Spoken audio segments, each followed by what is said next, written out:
Some people will pretend they've moved on. They'll act like you are just a chapter they've closed, like you were a moment they outgrew.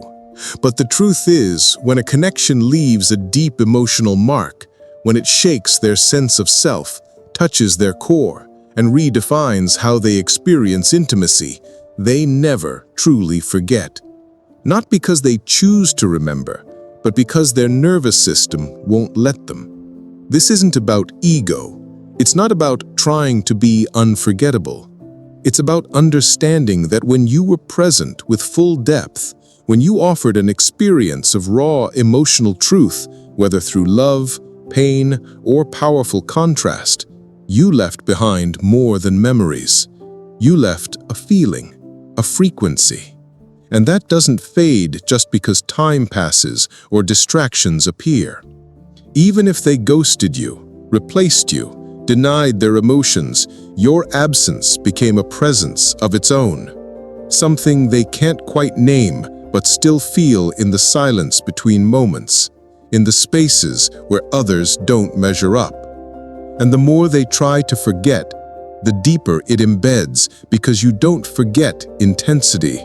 You don't forget what made you feel seen, or what shattered your defenses, or what triggered your transformation. That kind of presence rewires people. It breaks their rhythm and replaces it with echoes. So if you've ever questioned whether someone still thinks about you, if they still feel you, understand this: what was real leaves a scar, and no matter how calm they look on the surface, they carry you in the places they don't talk about.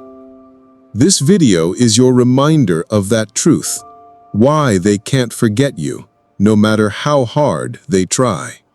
When you impact someone on a deep emotional level, you create a psychological imprint that becomes part of their internal landscape, an invisible scar that doesn't fade just because the connection ends. The brain remembers intensity far more than consistency. And when someone experiences moments of heightened emotion with you, whether love, passion, chaos, or vulnerability, it carves a neurological path that doesn't simply dissolve with time. These moments get stored in the emotional memory bank, not as logical stories, but as visceral feelings that reawaken when triggered by songs, places, smells, or even silence. This is why they can try to move on, fill the void, or distract themselves with someone new, but they'll still find pieces of you resurfacing in unexpected ways.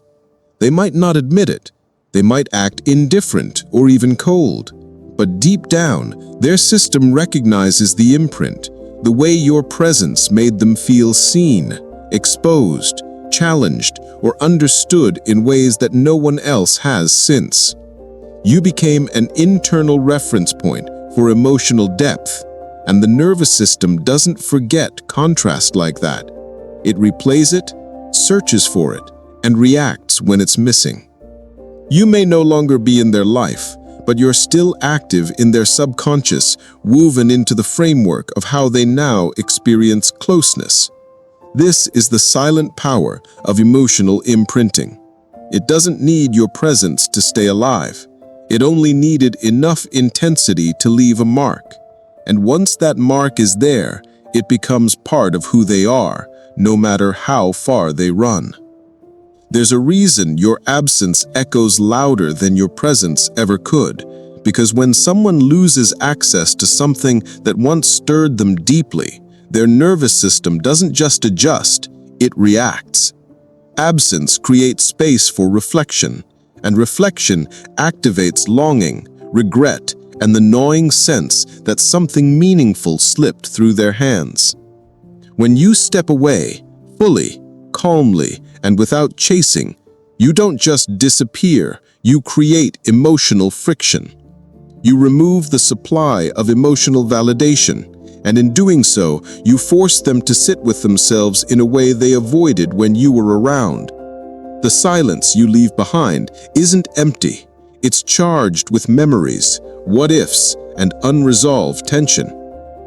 They try to fill it, distract from it, drown it out, but it lingers, Because the power of absence is that it strips away illusions. It exposes what mattered and what was performative. And if your presence ever made them feel truly alive, if it triggered growth, challenged their ego, or pierced through their emotional defenses, then your withdrawal leaves more than a void. It creates a mirror, one that reflects their choices, their fears, and everything they failed to face. This is why people often return when you've stopped reaching out, not because they suddenly remembered you existed, but because your absence confronted them with the reality of what they lost. You didn't chase, you didn't beg, and in doing so, you made yourself unforgettable, not through noise, but through the sharp, haunting silence of self-respect. Memory doesn't operate on logic. It obeys emotion. It's not the facts they remember, not the timeline, not even the words spoken. What stays with them is how you made them feel.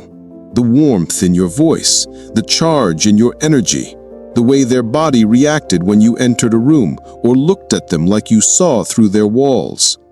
These emotional anchors are what tie you to their psyche, because no matter how much time passes, the body remembers sensations that logic can't erase away. They might tell themselves you were too intense, too distant, too complicated, but their nervous system doesn't forget the adrenaline, the calm, the comfort, or the chaos that only you evoked.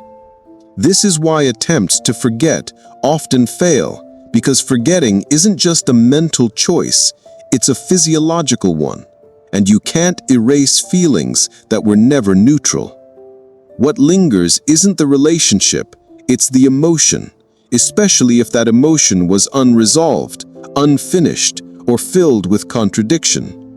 Even if they've intellectualized the breakup, even if they've rewritten the story to protect their pride, their subconscious still runs the footage of how alive they felt with you, how disoriented they were when you walked away, and how rare that depth actually was.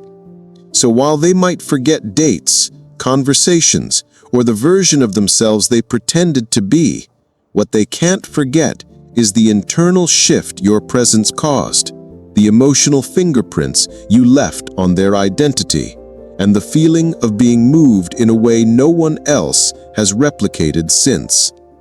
Detachment, when done with calm finality, carries more psychological weight than intimacy ever could, because it flips the emotional dynamic and forces the other person to feel what they spent the relationship avoiding: powerlessness, uncertainty, and lack of control. While intimacy feels warm and safe, detachment creates a haunting kind of silence, one that speaks louder than words and lingers far longer than any fight or confession. When you emotionally detach, not out of spite, but from grounded self-respect, you remove their ability to feed on your energy. And that removal doesn't go unnoticed. It leaves them emotionally suspended, constantly checking the void to see if you're still there, still available, still affected. But you're not. And that unsettles them. Because detachment isn't just the absence of communication, it's the presence of composure. It's the shift from reactive to still, from emotionally tangled to emotionally sovereign. In that stillness, they feel your strength, not your need. They sense the finality in your silence, and that subtle shift begins to destabilize the illusion that they were the one in control.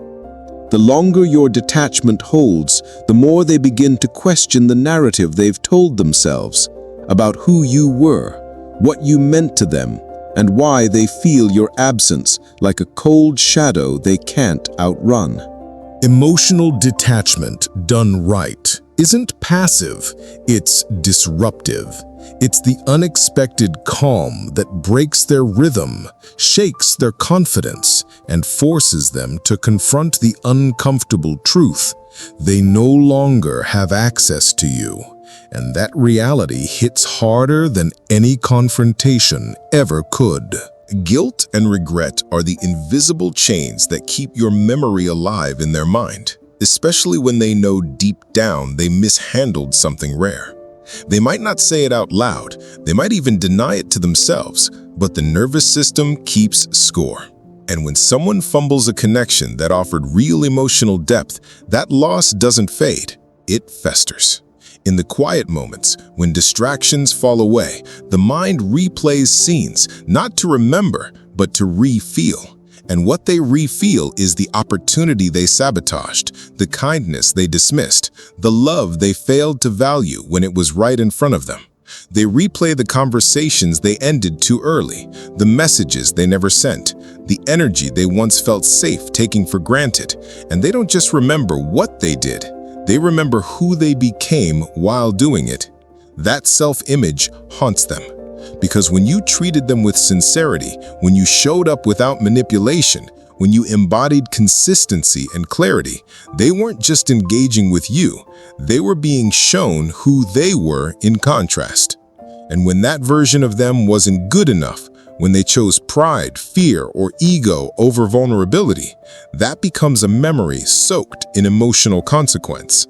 Regret isn't just about missing someone, it's about recognizing that they weren't the problem and you weren't the mistake. That kind of guilt doesn't disappear when they move on. It follows them, reshaping how they trust others, how they view themselves, and how they speak about love, even if your name never leaves their lips again. Emotional debt is the unspoken tension they carry when a connection ends without resolution. And it's this unfinished energy that keeps you alive in their mind long after the silence begins. Every time they avoided vulnerability, withheld affection, ran from confrontation, or chose pride over presence, they created a deficit. And the nervous system remembers debts. It remembers where energy was taken but not returned, where closeness was felt but not honored, where loyalty was given but not matched. These unresolved exchanges don't just vanish when the relationship ends, they linger, creating emotional loops that play in the background of their mind. You become the what if, the maybe I was wrong, the comparison point they measure new people against without realizing it. Even if they seem content or appear to have moved on, emotional debt distorts their ability to fully bond again, because part of their emotional bandwidth is still tied to you, still processing what was never reconciled. And the deeper the bond was, the heavier that weight becomes. People assume forgetting is a choice, but they don't realize how much forgetting is tied to emotional completion. You can only forget what you fully processed, fully felt, and fully understood. But when a connection ends in silence, avoidance, or betrayal, it remains emotionally unfinished, and unfinished stories loop. That's why they check your profile but never message. That's why they dream about you when they're with someone else. That's why certain moments still trigger your name in their mind. It's not because they're stuck on the past, it's because part of them still owes you something emotionally, and that tension lives in their body until it's released or faced. Time doesn't heal wounds as much as it buries them, but buried wounds don't disappear. They fester beneath the surface, waiting for a trigger to break the fragile shell and resurface with greater intensity. The passage of days, weeks, months, even years doesn't erase emotional imprints because human memory is wired to preserve what matters most, emotional significance, not chronology. When someone tries to forget you, they often bury the pain alongside the memories, pushing feelings into the subconscious, where they silently govern behavior, choices, and reactions. These buried emotions can emerge unexpectedly, in dreams, in moments of loneliness, or when faced with a situation that mirrors what you once represented. They might believe they're over you, that they've moved past the connection, but their nervous system holds a different truth. The tension, the longing, the unresolved energy remains alive, quietly influencing their emotional landscape. This is why people sometimes act out, sabotage new relationships, or experience sudden waves of emotion tied to a person they claim to have forgotten. Forgetting isn't a clean break. It's a battle between conscious will and subconscious imprint. And until that battle is resolved, until the emotional charge is released, understood, or transformed, your presence remains a silent force in their psyche, impossible to fully erase no matter how much they want to move on. The final reason they can't forget you is because you represented a threshold, a gateway to emotional growth or collapse that no one else ever has or will. When someone experiences a connection that disrupts their equilibrium so profoundly, it forces them to confront parts of themselves they usually avoid, their fears, their wounds, their capacity for love and loss. You became a catalyst, a mirror reflecting their deepest vulnerabilities and potential. And that kind of impact creates a lasting psychological footprint. Even if they tried to run, deny, or rewrite the story, the transformation you sparked remains embedded in their identity. You forced a choice, either evolve or stay trapped in old patterns. And regardless of how they responded, that choice changed the trajectory of their life. Because real connection isn't just about presence, it's about transformation. You didn't just cross their path, you altered their internal landscape. And that alteration, once made, cannot be undone. You exist in their memory, not as a person to be forgotten, but as a turning point they revisit endlessly, sometimes with regret, sometimes with longing, but always with undeniable significance. This is why no matter how hard they try to erase you, you remain unforgettable. Because you were never just a chapter, you were a revolution within their soul. You've just uncovered the hidden truth behind why some connections refuse to fade, why certain people linger in the mind long after silence falls. This is not about obsession or weakness. It's about the undeniable power of emotional imprinting, absence, unresolved tension, and transformation. Understanding this isn't just knowledge, it's empowerment. It shows you how your presence carries weight, how your energy can unsettle, haunt, and ultimately command respect without saying a word. Remember, being unforgettable isn't about chasing or pleading. It's about embodying your value so deeply that your absence speaks louder than any message ever could. If you found clarity here, if this insight resonates with the warrior within you, then take action now. Comment below with your thoughts, share your experiences, and subscribe to the channel for more unfiltered truths that sharpen your mind and strengthen your spirit. This journey isn't just about relationships, it's about mastering yourself and your influence on the world around you. Stay sharp, stay silent, stay unforgettable.